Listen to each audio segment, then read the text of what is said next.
is called probability. किसी के होने का जो भी चांस है उसको प्रायिकता कहते हैं।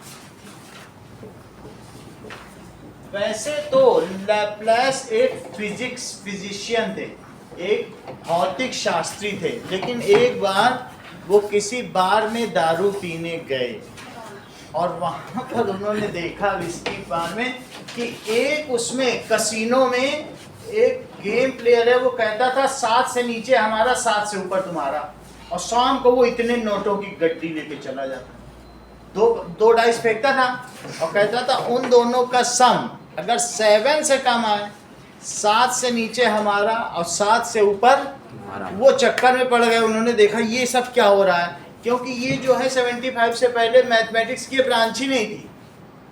75 में वो दारू पीने गए, and now it is the inherent branch of all the section, sociology, meteorology, जितने भी हैं, हर एक सिस्मिक साइंस जितने भी है, भूगर्भ विज्ञान, सबका ये हो गया। तो उसके बाद उन्होंने इस पे दिमाग लगाया, ऐसे क्या करना, उन्होंने पूरी ब्रांच ही निकाल दी मैथमेटिक्स की, जिसे प्रोबेबिलिटी का। इनका फिगर तुम्हारे अगले पेज पर लाप्लास का दिया, इनका चित्र देख लीजिए बुक में। So that is this branch of science is given by Pierre Simon Laplace. आगे चल के 11th में आप इन्हीं की कैलकुलस भी पढ़ोगे। मैथमेटिक्स की ब्रांच निकाली और इसके चक्कर में इन्होंने कैलकुलस भी निकाली। ठीक है, अब जरा देखो, चांस ऑफ, किसी के होने की संभावना को क्या कहते हैं? Probability. That is known as probability. Probability दो तरीके की होती है, एक होती है स्टैटिस्टिकल प्रोबेबिलिटी और दूसरी experimental. So its types are statistical या theoretical probability,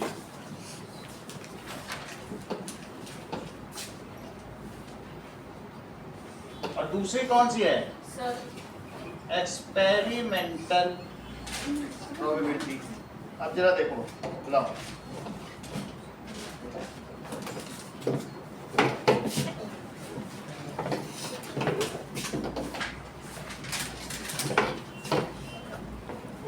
now, experimental probability का क्या मतलब है? Empirical probability.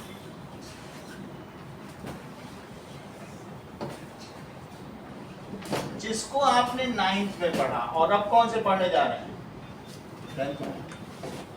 11th में पढ़ोगे एक्सियोमेटिक अप्रोच ऑफ प्रोबेबिलिटी और 12th में पढ़ोगे रिवर्स प्रोबेबिलिटी। अब प्रोबेबिलिटी ऐसी ब्रांच बन गई है कि एमएससी तक जा रही है। तो 9th में तुमने प्रोबेबिलिटी में क्या पढ़ा था कि probability of some event it is equals to, अगर आपने सिक्का उछाला, 4 बार टेल आया और 6 बार मतलब हेड आया, तो टेल आने की प्रोबेबिलिटी, इसको क्या कहते हैं? एक्सपेरिमेंटल। जो एक्सपेरिमेंट में आया वो लिख दो, उसे क्या कहते हैं? Experimental probability. जो आ रहा है वही लिख दो। If coin is tossed 100 times and 49 times tail has occurred and 51 times head has occurred, so probability of tail is 49/100। Experiment में जो आएगा वही लिखा जाएगा। बोल बात समझ आई? That is probability that had occurred।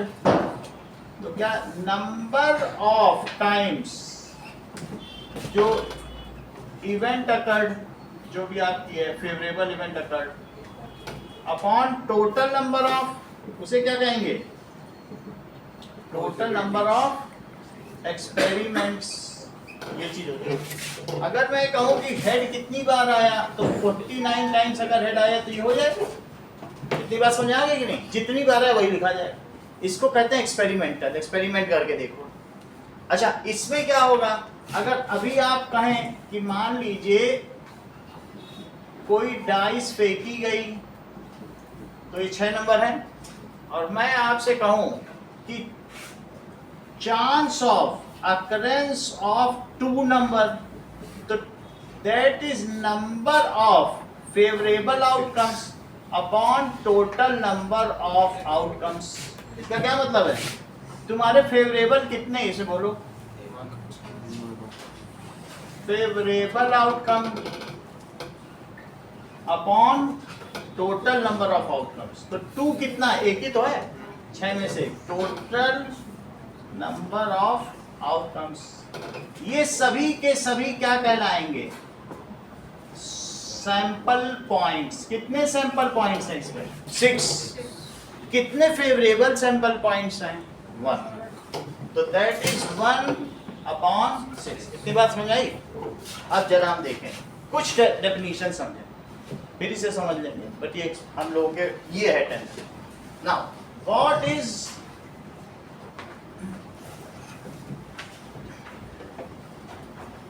Experiment? Experiment क्या होता है? ठीक है, if a dice is thrown और card is taken out from pack और coin is tossed whose outcome is uncertain, then it is called experiment. कैसा किया जाए बताइए? कि without any foul means, if something is done without any foul means, ठीक है, and it has more than one outcomes, then it is called an experiment. If coin is tossed, dice is thrown, or a card is drawn from bag, or some ball is taken out from urn, किसी झोले से कोई ball निकाल ली जाए, ठीक है, then it is called experiment. अब इसी के बेसिस पे डिफाइन करेंगे। कहने का मतलब है कि a random activity which may result in more than one outcomes, in one of the more than, जिसके कुछ भी आउटकम्स हो सकते हैं। नीली बॉल भी निकल सकती, काली भी, हरी भी निकल सकती, रैंडम है, तो उसे क्या कहेंगे? Experiment. A random activity which has more than one outcome is called experiment. For example क्या है? That is taking out one ball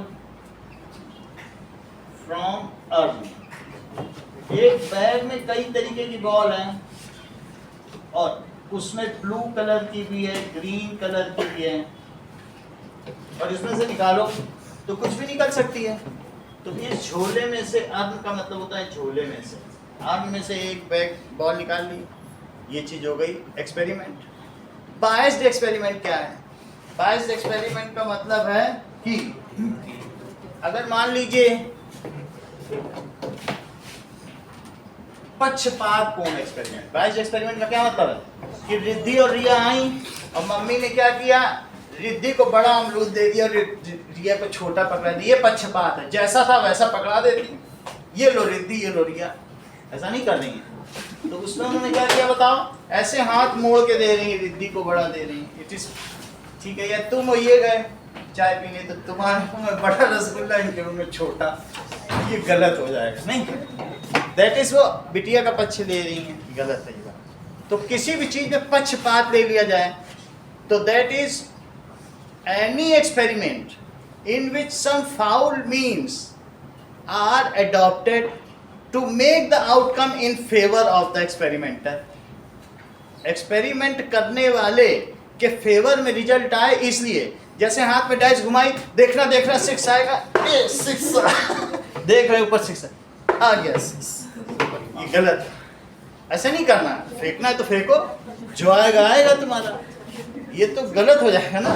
ऐसे ऐसे करके रख रहे हो तुम, इट इज रॉन्ग। और तो हाँ अच्छा देखना, काली बॉल आएगी, काली आएगी, देखना काली काली आ गई, देखे जा रहे हो बैग में, दूर से निकालो, ऐसे देख मत। तो if no, there are the experiments of two types. One is fair experiment. If the outcomes cannot be predicted in advance and all outcomes are equally likely. ये ना हो कि काली बॉल बड़ी है, छोटी सी रखी तुमने ब्लू, तो काली आएगी पकड़ काली है, ये देखा, ये नहीं करता. All outcomes are equally likely.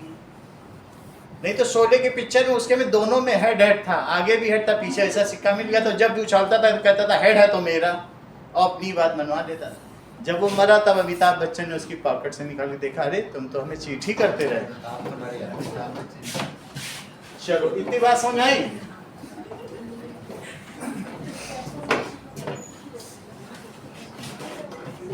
चलिए, whatever comes during an experiment is known as outcome or event. जो हो गया, जो घटना घटी, वो इवेंट कहलाता है. इवेंट क्या है या आउटकम क्या है? Whatever happens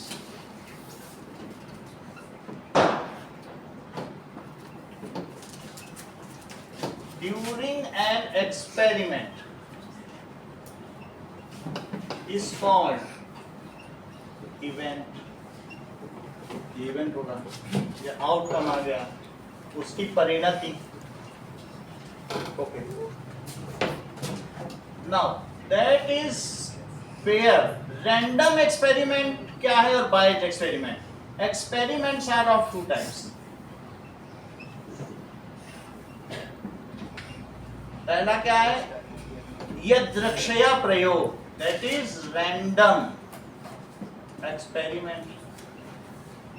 What does it mean? If all outcomes are equally likely. ऐसा ना हो कि कोई बॉल बड़ी है छोटी है, टच करने में सब एक जैसी लगे. If all outcomes are equally likely, सबके बराबर आने के चांस हो.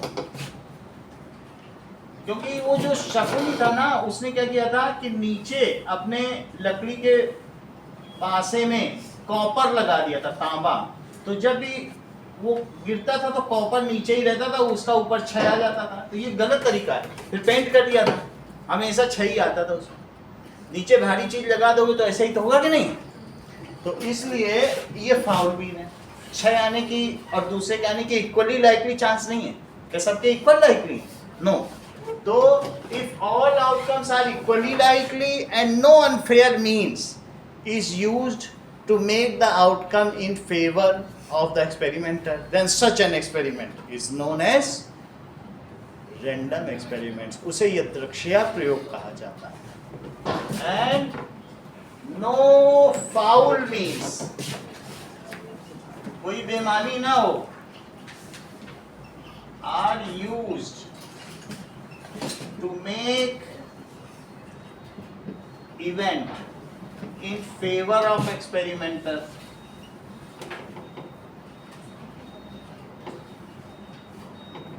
It is called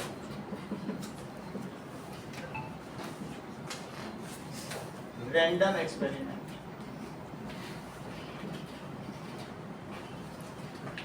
What does it mean by biased experiment, Archita? Biased experiment से तुम क्या समझती हो? जिसमें इक्वली लाइकली ना हो. हाँ. Either जो भी है डिवाइस को टेम्पर कर दिया, जैसे ये डाइस है, इसको टेम्पर कर दिया, या खुद वो एक्सपेरिमेंट कोई फाउल मीन यूज किया गया, that is biased.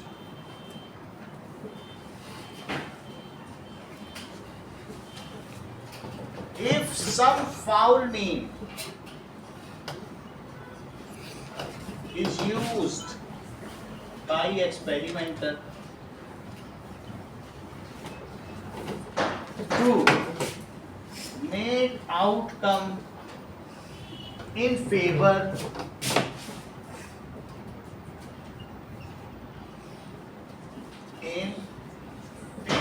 of experimenter, him or her, then it is called कि बेईमानी की है, that it is biased experiment.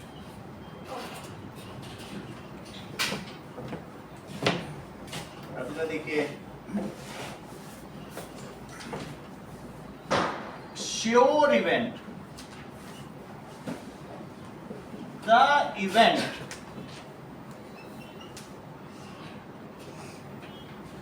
which always happens.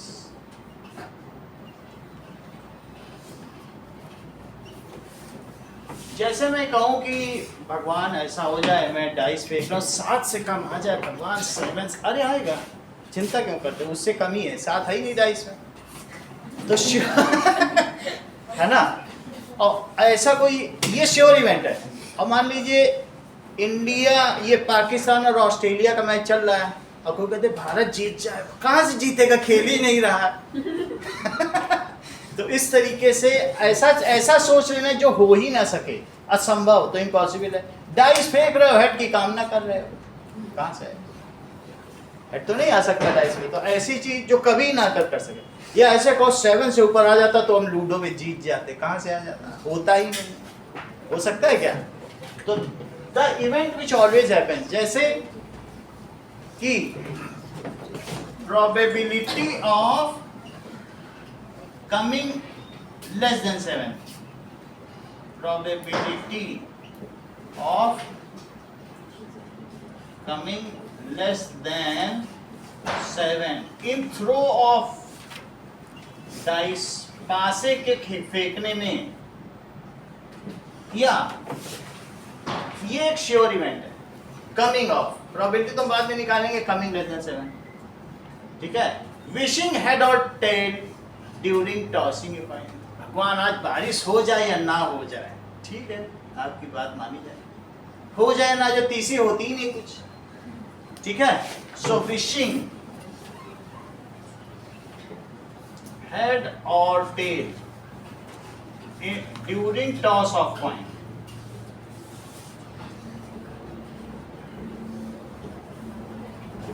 Next देखो, ऐसी स्थिति में मान लें कि मैं कह रहा हूं कि इट इज सैंपल स्पेस, निकालो सैंपल स्पेस क्या होता है, चेक करो। Set of listing of all possible outcomes during an experiment, ठीक है, इज कॉल्ड सैंपल स्पेस। जैसे एक डाइस फेंक रहे हो तो क्या क्या आ सकता है बताओ, दैट इज 1 2 3 4 5 6, इसे क्या कहते हैं, sample space. Listing of all, listing of all possible outcomes during an experiment, it is called sample space. इसे लिखें sample space, listing of all possible outcomes in an experiment. जैसे अगर मैं कहूं कि ड्यूरिंग थ्रो ऑफ डाइस, एक dice फेंका, तो सैंपल स्पेस क्या है, इसे लिखो S, सैंपल स्पेस को S से डिनोट करते हैं, it is denoted by S। It is kept in curly bracket and separated by comma. इसके जो भी एलिमेंट्स हैं वो कैसे किए जाएंगे, 1 2 3 4 5 6, ये है different listing of all possible outcomes and each event is known as sample point of this sample space. उसे क्या कहेंगे, ये इसमें से हर एक चीज क्या कहलाएगी, ये सब क्या है इसके सैंपल पॉइंट्स। ईच आउटकम, जो पॉसिबल आउटकम, उसे क्या कहेंगे, outcome is called sample point. इतनी बात समझ आ गई, इसमें इतने हैं। एन एस का क्या मतलब होता है, number of sample points in sample space. इसको तो यही कहोगे ना, n का मतलब है कितने इसमें संख्या। इसे क्या बोलोगे? Number of sample points in sample space. अब जरा देखो, इवेंट इज डिनोटेड बाय ई। जब भी तुम प्रोबेबिलिटी निकालोगे तो लिखोगे पीई। इसका मतलब क्या है? Probability of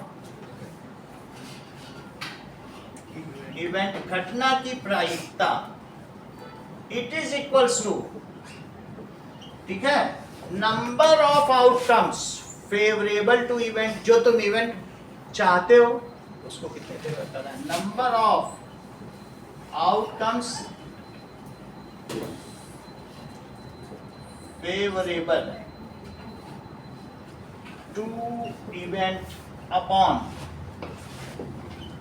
total number of outcomes, total number of outcomes. समझिए, पीई का क्या फार्मूला बनेगा? NE upon NS। समझ में आया? मैं कहूं कि probability of coming less than 4 during throw of dice. बताओ probability, right? Less than 4 probability of coming, सही बोल रहे हो, less than 4 during throw of dice, during throw of dice. सही है? ये आपसे पूछा जा रहा है तो तुम ऐसा करो, ई लिखो।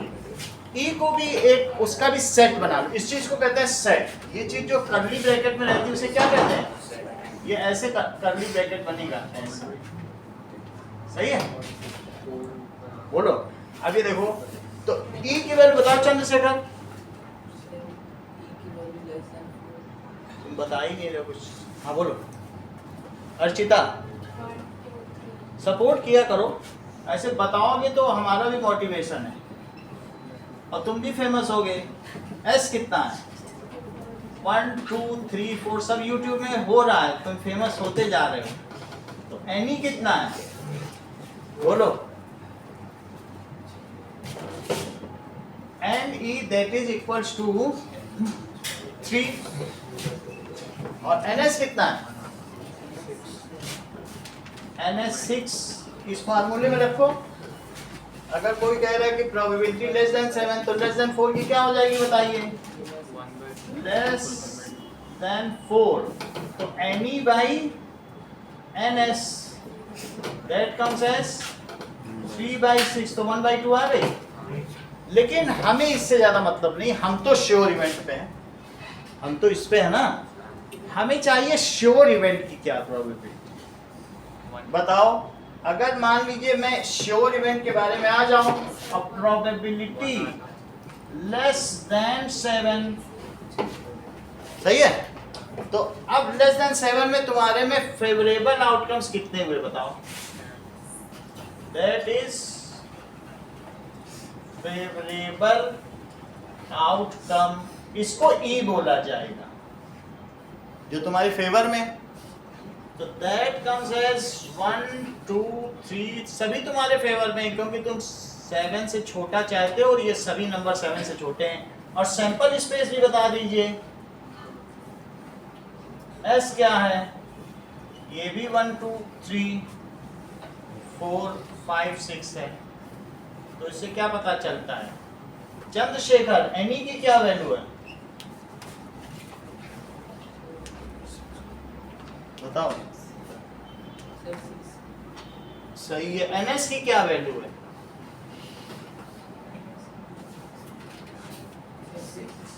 एनएस की भी 6 है। चंद्रशेखर, चंद्रशेखर मालूम है शंकर जी का नाम कब पड़ा था कि नहीं मालूम? जब शंकर जी वो भूत भभूत लगाकर माँ पार्वती से शादी करने गए तो जो पार्वती जी की माँ थी, ठीक है, वो डर गई क्योंकि वो पर्वतराज हिमालय थे और उनकी माँ वो डर गई, कैसे आगे भूत भूत नाग लपट रहे हैं। बोले हम अपनी बिटिया की शादी नहीं करेंगे। तो विष्णु जी ने आके श्रृंगार किया, ब्रह्मा जी ने अपना सब देवी देवताओं ने किया और फिर उनका नाम पड़ा चंद्रशेखर। वो सबसे मोहक रूप में। आप बिल्कुल उसी मोहक रूप में आज बता रहे। अब देखो, तो कहने का मतलब है, जरा इसकी अब निकालो प्रोबेबिलिटी लेस देन 7, तो क्या लिखेंगे बताइए, एनी अपॉन एनएस, तो क्या आ जाएगा बताओ, 6/6 आ जाएगा। तो क्या लिखें, probability of sure event is unity. कितनी होती है probability of sure event is unity. अब जरा देखो, what does it mean by impossible event? Impossible event,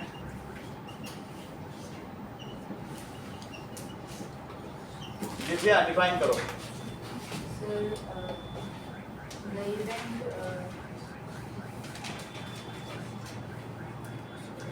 Which never happens, जो कभी भी ना हो। The event which never happens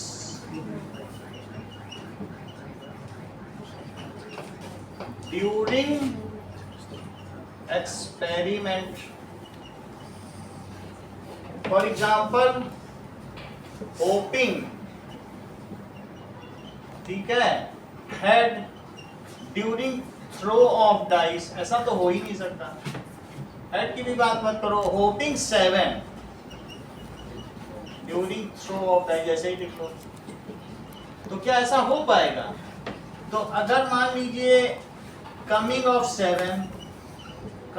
7 को मैं इवेंट कहता हूं, तो इसमें कुछ भी नहीं होगा, इसे ऐसे लिखा जाएगा खाली, ठीक है। इसे एम्प्टी सेट, नल सेट या वॉइड सेट कहते हैं, ये खाली सेट है, रिक्त समुच्चय। अब जरा देखो, सैंपल स्पेस क्या हो गया, दैट इज इक्वल्स टू 1 2 3 4 5 6, ये बात सही है। अब देखिए, तो अमन एनी की क्या वैल्यू है, बोलो। एनएस 6 और that is P coming of 7, it is any by ns। चूंकि आपने इसे ही मान लिया तो P भी लिख सकते हो, है ना, P is equals to coming of 7 ऐसा लिख सकते हो। तो 0/6 कितनी वैल्यू आ जाएगी, probability of impossible event is 0 of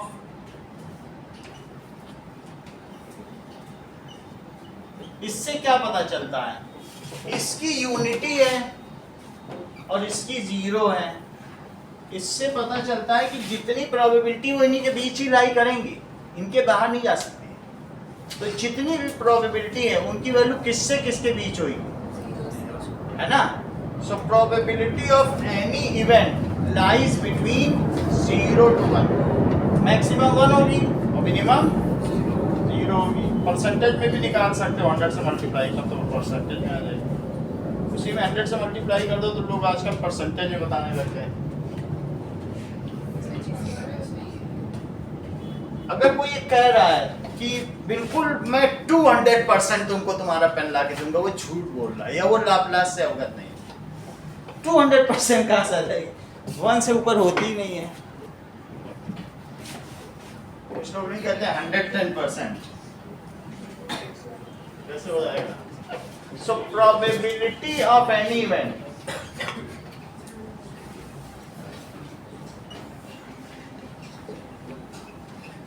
ठीक है, किसके किसके बीच होगी, lies between 0 and 1, that is PE। ये 0 से बड़ी और 1 से छोटी, ये नॉर्मल। अब जरा देखो, बात नहीं करो। नाउ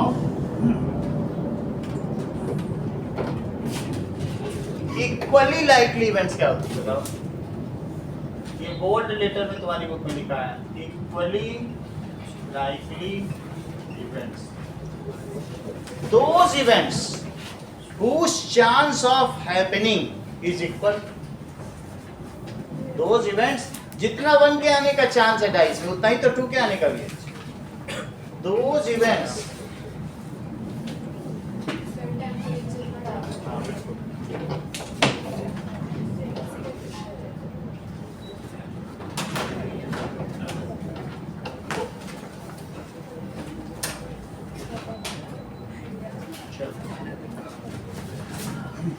ठीक है, ऐसी घटनाएं whose chance of happening, जिनके होने की प्रायिकता, chance of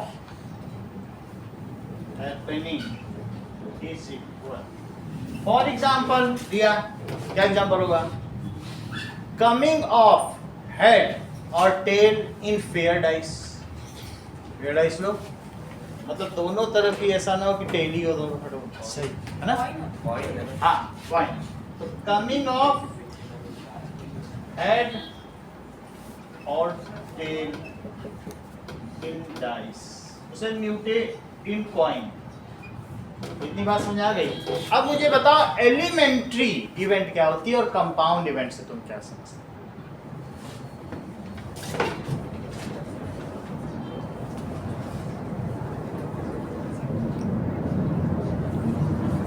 ये देखो एलिमेंट्री इवेंट देखो, those events which have one sample point, elementary, कोई कहते हैं 1 आ जाए उसकी गोटी पीट दो, उसका 1 सैंपल पॉइंट है, डाइस में 1 आ जाए उसकी गोटी पीट, 2 आ जाए होम पे चला, एक ही सोच रहा है, और जो 4 चीज सोचे, 2 आ जाए उत्कर्ष की गोटी पीटूंगा, 3 से अरविंद को मारूंगा, 4 2 3 5 में से कुछ भी आ जाए, वो कंपाउंड इवेंट लेके बैठा है, ये आएगा तो ये करूंगा, वो 3 4 में भी अपना जुगाड़ बैठा है, समझ आया? और जो एक सोच के बैठे ये आए तो ये करें, 1 विश, भगवान ये कर देना, हाँ जाते वो भी कर देना, 100 रुपए का लड्डू चढ़ा है कर देना, याद दिलाने की कितने का चढ़ा है, ऐसा होता है कि नहीं?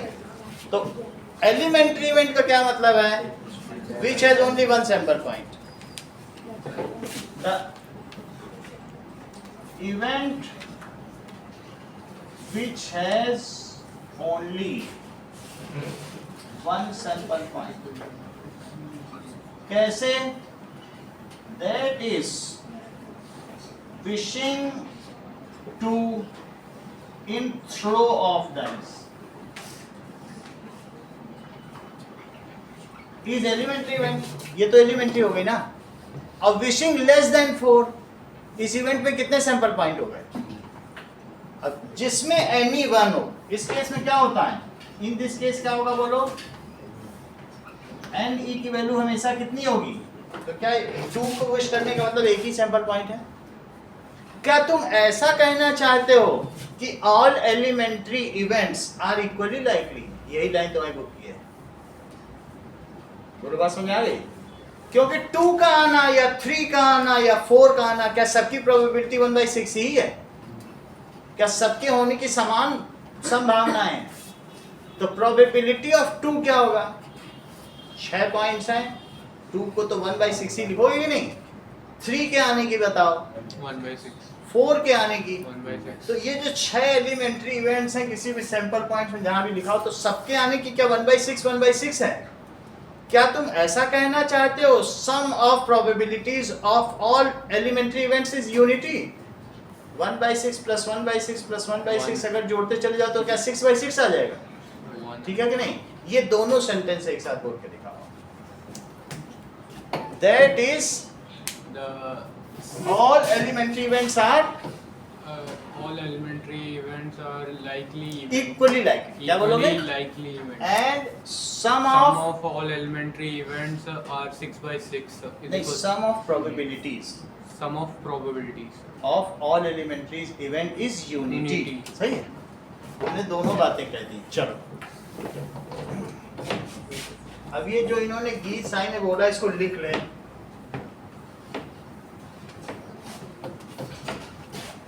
लिखो इस चीज को। दैट इज एलिमेंट्री इवेंट्स, जैसे प्रोबेबिलिटी ऑफ कमिंग टू, तो अरविंद कमिंग टू की क्या प्रोबेबिलिटी बताओ?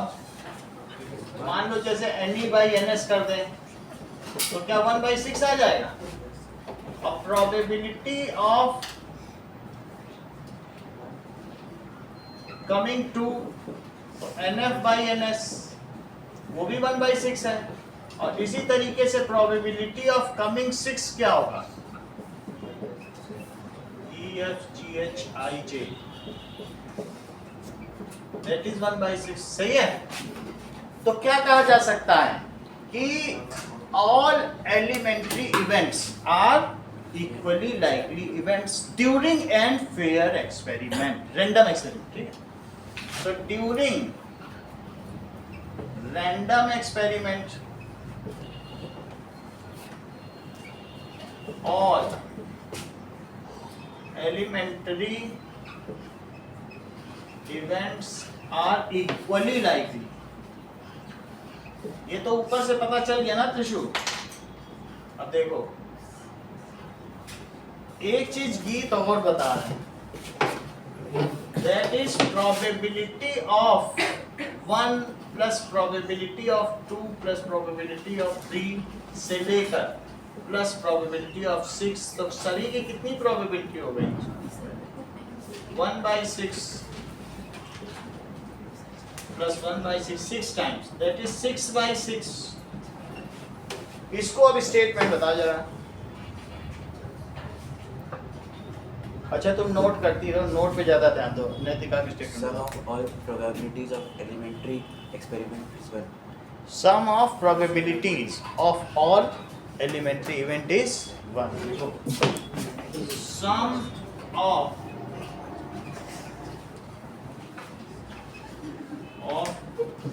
all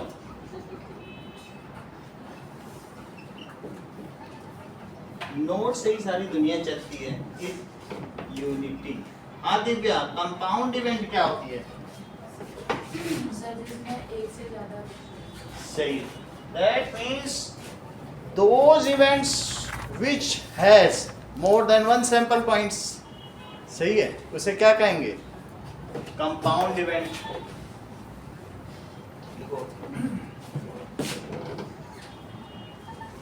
compound event those event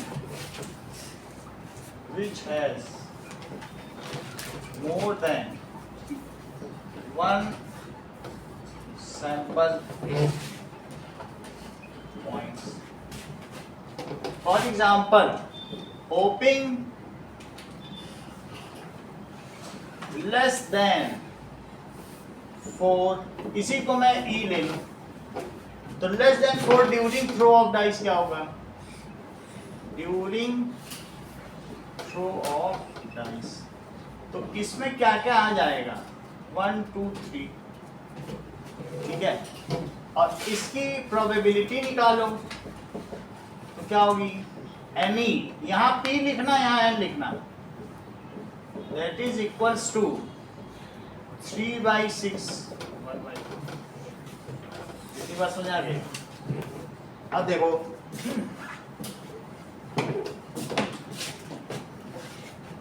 अगर होपिंग लेस देन 4 1/2 है दिया, तो होपिंग मोर देन 4 क्या होगा? बोलो।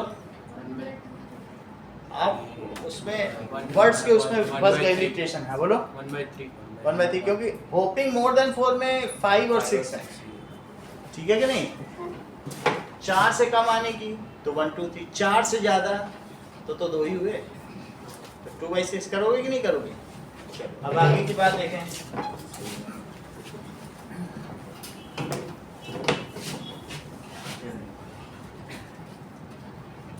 देखो सवाल नंबर 2 में क्या लिखा है कि sum of 3 elementary events is unity. Question number 2 example 2 में पढ़ो, दिया है क्या लिखा है? That is PY plus PR plus PB। एक रेड बॉल है, एक येलो बॉल है और एक ब्लैक बॉल है, तीनों का सम कितना आ गया? तो वो चीज यहाँ दिखाई गई है। अब हम लोग करेंगे एग्जांपल नंबर 1।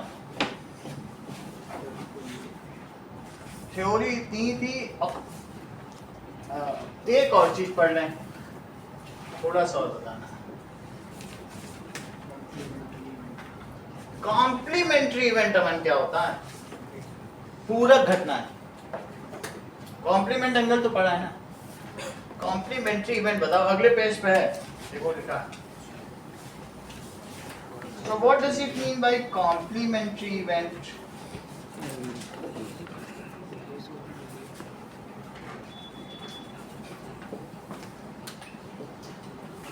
ठीक है, that is if one event occurs, then other cannot occur.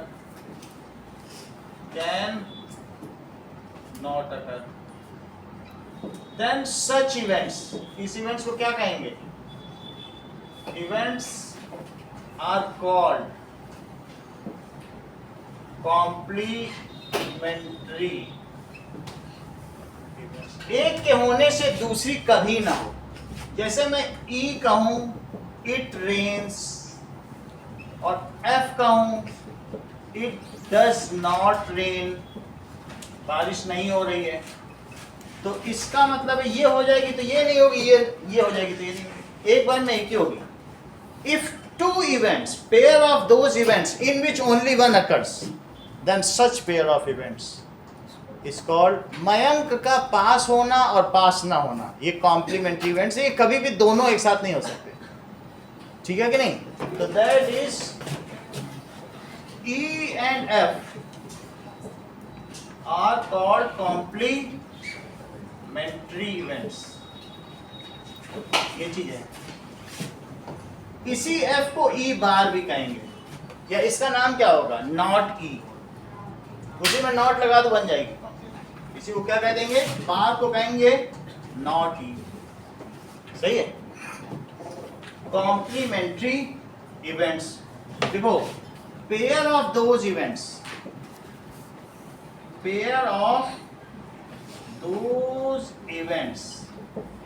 in which only one event can occur. अब जरा देखो, ये तो बात हो गई। जैसे मैं कहूं कि एक हमारे पास इवेंट है कि probability of coming less than 3, probability of coming less than 3, तो अर्चिता इसका कॉम्प्लीमेंट्री इवेंट क्या होगा? ई हमने माना है कमिंग लेस देन 3,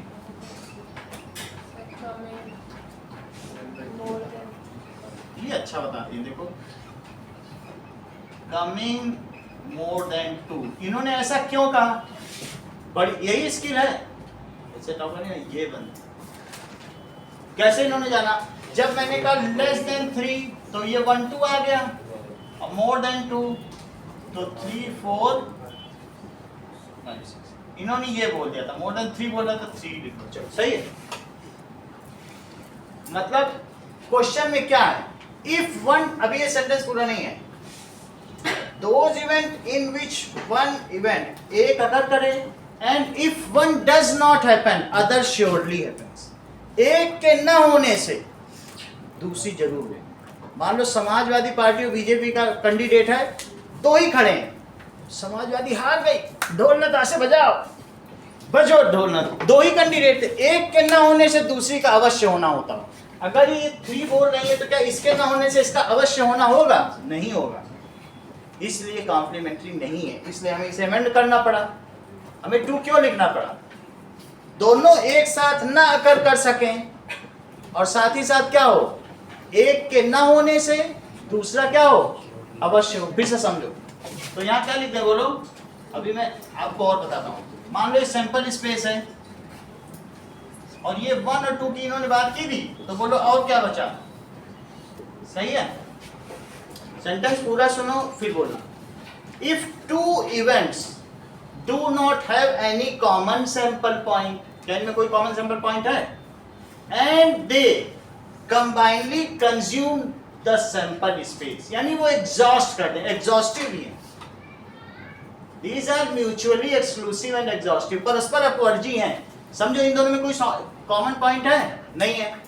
और एक के ना होने से क्या दूसरे का अवश्य होना होता है? तो अब समझो कॉम्प्लीमेंट्री इवेंट्स की दो खासियत समझो. पहले तुमसे ये बुलवाते हैं, सुनो फिर बोलो. Those events which can not occur simultaneously. ये बात समझ आ गई? And अभी पूरा सेंटेंस नहीं हुआ. And if one does not happen, then others surely. उसे होना ही पड़ेगा. ठीक है? जैसे क्या लिखो?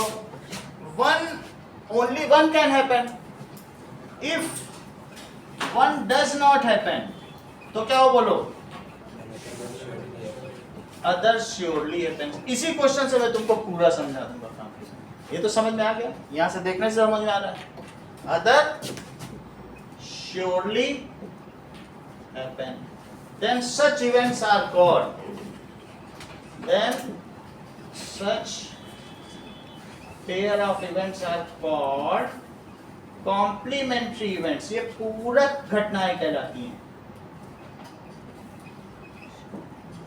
आप देखो त्रिशु कुछ चीजें नहीं बताते हैं आप.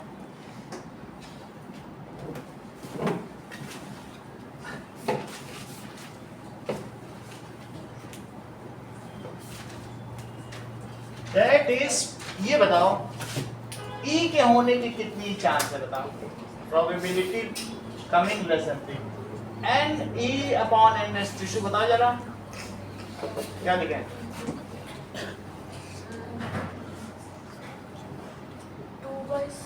2/6. That is 1/3. अच्छा PF बताओ या PE बार बताओ, क्योंकि F और कुछ नहीं, E बार है, नॉट E. अगर मैं देखूं, अगर कमिंग लेस देन 3 और एक का कमिंग मोर देन 2, तो इसके ना होने से जरूर होगी. अगर कोई का 1 और 2 नहीं आया, समझो इस बात को, ये F जो है ना, यही तो नॉट E है. अगर 1 2 के ना आने से आ जाएगा क्या? अरे डाइस फेंकी और 1 2 नहीं है, मेरा आ गया. लो ऐसे झूम रहे हैं. ऐसा होता है कि नहीं? Not E means it is yours. Samajwadi नहीं जीती, तुम जीती. तो इसका क्या मतलब है? E बार. इसे क्या कहेंगे? E बार. अच्छा इसमें क्या लिखेंगे? n E bar upon n s. बोलो कितना आया? 2/3. सही है. अब मुझे बताओ कि n E plus n E बार कितना है? 1/3 प्लस, तो ये 3/3 आ गया. ये बना. इससे क्या पता चलता है? Sum of an event and its complementary event. Probability of an event and its complementary event का जो सम है वो क्या होगा? यूनिटी. यहां से पता चलता है कि ये बुक में बोल्ड लेटर में लिखा है. इसको पढ़ो. लिखा है कि नहीं? ठीक है. फीचर्स ऑफ कॉम्प्लीमेंट्री इवेंट सोचो. फीचर्स क्या होते हैं ऑफ कॉम्प्लीमेंट्री इवेंट्स? इसका क्या मतलब है? जरा समझो इस बात को. मेरे पास एक इवेंट है, E है कमिंग ऑफ ऑड नंबर और F है कमिंग ऑफ इवन नंबर. तो क्या ये दोनों कॉम्प्लीमेंट्री इवेंट्स हैं कि नहीं है? 2 4 6 ये दोनों हैं. और तीसरी इवेंट है that is coming less than 4. तो लेस देन 4 में क्या आएगा? 1 2 3. सोनाक्षी F और G क्या कॉम्प्लीमेंट्री हैं? यानी G ना आए तो क्या F जरूर आएगा? क्या पता 5 ही आ जाए, जरूर थोड़ी यही आए. कॉम्प्लीमेंट्री का बताया था. ये दोनों हैं, मान लो अगर ऑड ना आए तो क्या इवन आएगा? तो इसका मतलब है कि those two events which do not share any sample point, वे आपस में म्यूचुअली एक्सक्लूसिव हो. एक्सक्लूसिव का क्या मतलब? परस्पर अपवर्जी. उनमें कोई सैंपल पॉइंट कॉमन ना हो. ऐसा ना हो कि ये भी सोचे कि 5 आ जाए तो मेरा भी बात बन जाए, ये भी सोचे मेरी भी बात बन जाए. ऐसा नहीं होना चाहिए. कि दोनों में 5, ऐसा नहीं होना चाहिए ना, कोई शेयर नहीं होना चाहिए, या तुम्हारा तुम जीते या हम जीते, है ना। इसमें ये डिसजॉइंट नहीं है, तो इसलिए कैसा लिखे जाए, क्या लिखेंगे बोलो रिया, इनका क्या फीचर है, complementary addition, they do not have any common sample points, that is they are mutually, सही है। पहली प्रॉपर्टी, these do not share any common sample point, that is mutually exclusive. अगला देखो,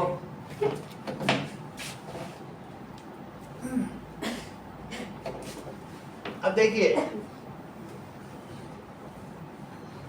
मान लो अगर एक इवेंट ये होती 1 2 3 4 और एफ होती 4 5 6, तो ऐसी स्थिति में इनका सम कभी भी 1 नहीं आता, क्योंकि 4/6 और 3/6 तो 7/6 आ जाता ना। तो 1 आने के लिए क्या जरूरी है बताओ, इनके और इनके जो मेंबर्स हैं वो मिल के क्या बना दें, बोलो, पूरा सैंपल स्पेस बना दें। इसके में क्या आ रहा था बताओ, 1 3 5, और इसके में क्या आ रहा था बोलो, 2 4 6, तो उससे मिलके पूरा बन गया कि नहीं। और अगर समझ आई बात कि नहीं, कभी तो 6/6 ऐसे होगा तो क्या बन पाएगा। तो इसलिए पहली तो ये बात हुई, और दूसरी बात क्या है, दूसरी बात ये है कि an event and its complementary event should consume the total sample space, एक के ना होने से दूसरी जरूर हो, ऐसा कभी भी ना हो। फिर से समझो, गीत में बता देता हूँ, ये 1 2 है और ये 3 4 5, और कोई सोचे ये ई है, ये ई, ये एफ है और ये जी 6, ऐसे नहीं होगा कॉम्प्लीमेंट्री में, दो ही हो और एक के ना होने से दूसरी जरूर होती हो, तीसरी कोई घटना ना होती हो। बात समझ में आ गई कि नहीं। तो अब ये देखिए, complementary event combinedly consume the total sample space. Complementary events combinedly consume total sample space. Okay. अब मुझे बताओ कुछ चीजें। पहला question, that is right sample space when 2 coins are tossed. अंशुक्रिया, 2 coins are अगर टॉस हुए हैं तो सैंपल स्पेस बताओ।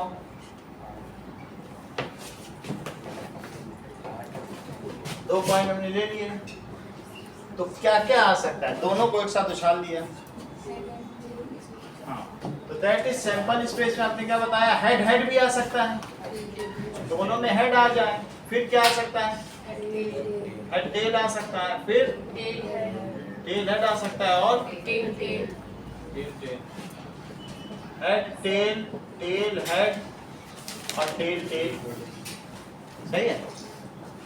Now right sample space Aman when 3 coins are tossed. Right sample space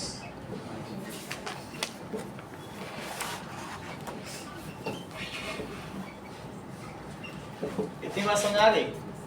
देखो, तुमने तो ये बोल दिया हेड हेड हेड टेल, क्या क्या चीज बोली, हेड हेड हेड टेल, और क्या बोला, टेल हेड और टेल टेल। इसको 2 बार लिख लो, हेड टेल टेल हेड और टेल टेल, ये सारे हो गए।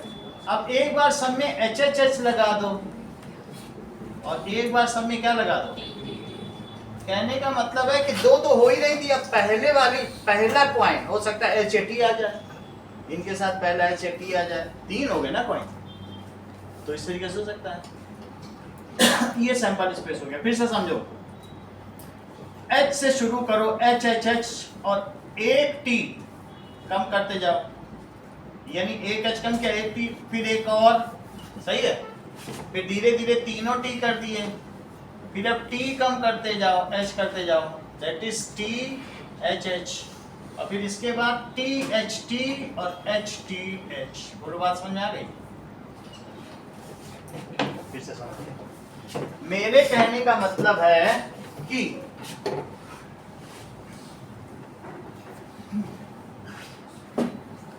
ये देखो, अभी समझ आएगा। एक कॉइन में घटना दो तरीके से घट सकती है। कितने तरीके से घट सकती है? इसमें कितनी तरीके से? दो तरीके से, इसमें दो तरीके से, तो कितने तरीके हो गए? 8 तरीके से। It is fundamental theorem of arithmetics. क्या हो जाएगा कि पहला कॉइन में एच और टी आ सकता है, दूसरे में क्या आ सकता है? एच और टी, और तीसरे में क्या आ सकता है? एच और टी। तो पहले एच के साथ दूसरे में एच आ जाए, फिर एच और टी आए, तो क्या लिखोगे? पहले में एच, दूसरे में एच, और तीसरे में एच, और पहले में एच, दूसरे में तीसरे में टी। बोलो बात समझ आ गई? पहले में एच और दूसरे में टी, और फिर टी के साथ भी दो संभावनाएं, तो क्या लिखोगे? एच टी एच और एच टी टी, सही है? अब इससे साथ लो, पहले का टी, दूसरे का एच, टी एच, उसके साथ दो संभावनाएं, टी एच टी, और फिर पहले का टी और दूसरे का भी टी, तो टी टी एच, टी के साथ एच, और फिर दूसरा क्या है? टी टी टी, सही है? अब जरा देखो, एक लास्ट सवाल दिव्या से। मान लीजिए एक सिक्का उछाला गया है और एक डाइस फेंकी गई है, मुझे सैंपल पॉइंट बताओ। पहले बताओ कितने सैंपल पॉइंट्स बनेंगे, और फिर उनके सबकी लिस्टिंग करो। ये ठीक है, देखो इंटेलिजेंट है, आप बोलो। इम्पॉसिबल है। ये बहुत अच्छा बताना, बहुत बड़ी बात है। इनका कहने का मतलब है कि शादी के लिए गए और इनके पास 4 शर्ट हैं और 3 तरीके की टाई है, और ट्राउजर्स कितने तरीके की हैं? 2। तो ये शादी के लिए कितने तरीके से तैयार हो सकते हैं? 4 कलर की शर्ट, 3 कलर की टाई, 2 कलर की पैंट। इन्होंने फंडामेंटल थ्योरम ऑफ अर्थमेटिक्स पकड़ ली कि एक घटना 4 तरीके से घट सकती है, दूसरी 3 तरीके से। तो इन्होंने कहा कि भाई S1 शर्ट है, S2 शर्ट है, S3 शर्ट है, और कौन सी है? इसके साथ मैं 2 ही टाई रखता हूं, तो T1 टाई पहनूंगा कि T2 पहनूंगा? साली पे किस में ज्यादा इंप्रेशन पड़ेगा? That is T1 T2, that is T1 T2। बोलो बात समझ आ गई? ऐसा मतलब किसी शादी की शादी में किसी से अब T1 टाई के साथ कौन सी पैंट पहनूंगा? P1 P2 P3 P4, 4 pant. कितनी पैंट है? 2 ही पैंट है, ज्यादा खरीदे नहीं, P1 P2। तो ये घटना 4 तरीके से, ये 2 तरीके से, तो 4 × 2, जब सारा ट्री निकालोगे तो कितना हो जाएगा? लास्ट में तुम देखोगे यहाँ पर क्या है? S1 T1 P1 पहना, अभी क्या पहनेंगे बोलो? S1 T1 P2, जब सब निकालोगे तो 4 × 2 × 2 आ जाएगा कि नहीं? तो इसी तरीके से दिव्या ने बताया कि सर पहली घटना 2 तरीके से घट सकती है, दूसरी 6, तो 2 × 6 12 बोल दिया। ये चीज होती है। इन्होंने कहा सर हेड के साथ 1, हेड के साथ 2, हेड के साथ 3, हेड के साथ 4, हेड के साथ 5 और हेड के साथ के साथ है ना बेसिक चीज। तो T1 T2 T3 T4, सही है? फिर से समझो टिश्यू। 2 डाइस फेंकी गई, बोलो कितनी तरीके से सैंपल पॉइंट्स आ सकते हैं? टोटल कितने होंगे? 36। तुम पूरा जानती हो, क्योंकि 6 तरीके से 3 डाइस फेंक दो तो कितनी तरीके से आएंगे? बोलो। इसी के साथ क्लास होगा।